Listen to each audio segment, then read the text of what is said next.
everybody, and welcome back finally. I'm sorry it's been so long.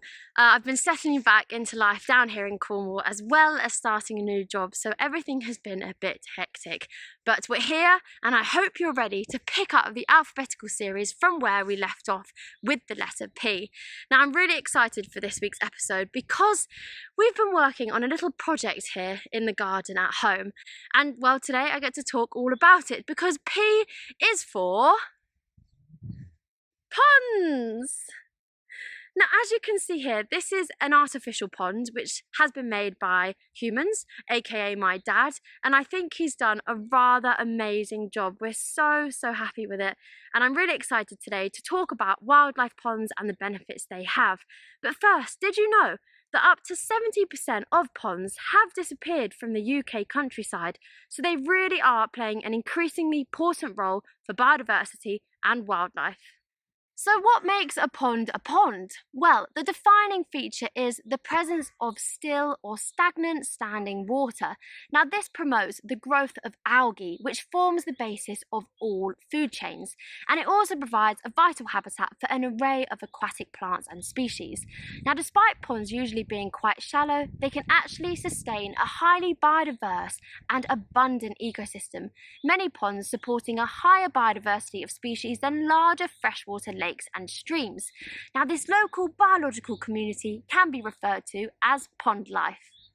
So what are their benefits? Well, as mentioned before, they do provide a vital drinking water for dogs.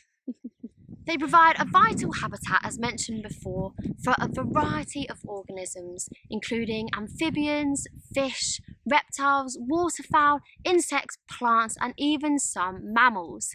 They also act as a breeding ground. We've actually already had damselflies laying their eggs and breeding around here, and we have larvae already in the pond, and it's not even been here for that long. It also acts as a shelter, so for frogs and amphibians and fish and other animals, as well as a feeding or drinking ground.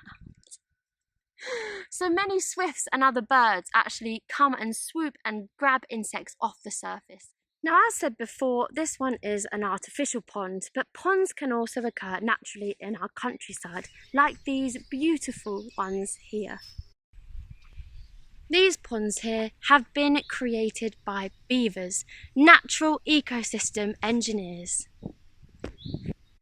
Another important and increasingly crucial benefit to wildlife ponds is that they act as greenhouse gas sinks, so they store carbon in the plants and sediment.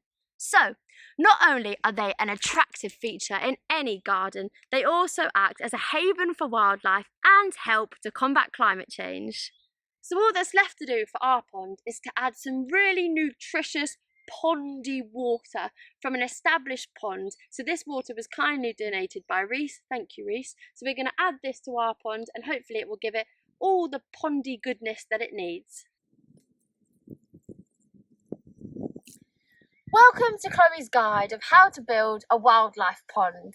So, first things first, anybody and everybody can make a pond. It doesn't matter where you are or what time of year. You don't need much space outside. You don't need a big garden at all. But what you do need is a watertight container, whether it's a plant pot, we've got a terracotta one here, even a washing up bowl. But today I'm going to be using quite a shallow plastic tray.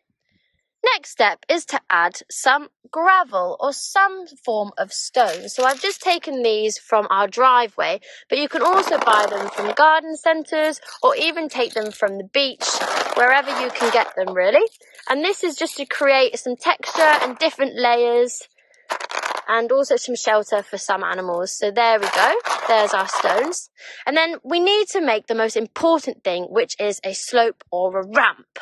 So I've taken some slightly bigger stones to make a ramp so that animals can easily enter and leave without getting stuck. And also reptiles love these rocks on nice hot sunny days. So there we go, we've got our gravel and we've got our ramp. Now I have taken this little bit of pondweed from our pond as well, so that can go in. So if you have a Google online, you should be able to find pond plants or just pop along to your local garden centre. And the final step, of course, is to add your water. Now, ideally, you would like to use rainwater, but you can also use hose water or a mixture. So we have some rainwater here that we've collected. So we're just going to pop it in. So there we go, here is our wildlife pond. Now it doesn't look much at the moment because there's no wildlife in it, but don't worry too much about that because natural colonisation occurs. Now it's actually surprising how quickly animals can colonise your pond. So there we go, it's nice and easy to make, really simple, but you're having a really big benefit for wildlife. I hope you've enjoyed watching this week, everybody, and I will see you next week where I will be talking about something beginning with the letter Q.